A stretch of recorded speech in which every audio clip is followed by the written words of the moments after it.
যে তার বাবাকে হত্যা করেছে। বব ভ্যালেন্টিনাকে প্রতিশ্রুতি দেয় সে তার ক্ষমতা নিয়ন্ত্রণে রাখতে পারবে।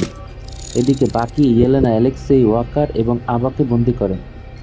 মেল বাকিকে ফোন করে ভ্যালেন্টিনার বব ওরফে সেন্ট্রিকে নিয়ে পরিকল্পনার বিষয়ে সতর্ক করে, বিশেষ করে যেহেতু ববের অতীত রেকর্ড দেখায় যে তাকে এক্সপেরিমেন্টের জন্য যখন নিয়োগ করা হয়েছিল সে সময় সে মানসিকভাবে অস্থির ছিল।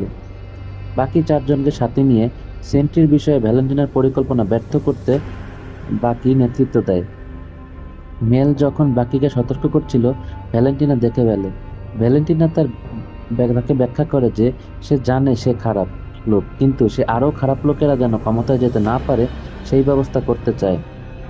বাকি ইয়েলেনা অ্যালেক্সি ওয়াকার এবং আবাকে সাথে নিয়ে একটি দল গঠন করে, তারা দলের নাম দেয় থান্ডারবোল্ট।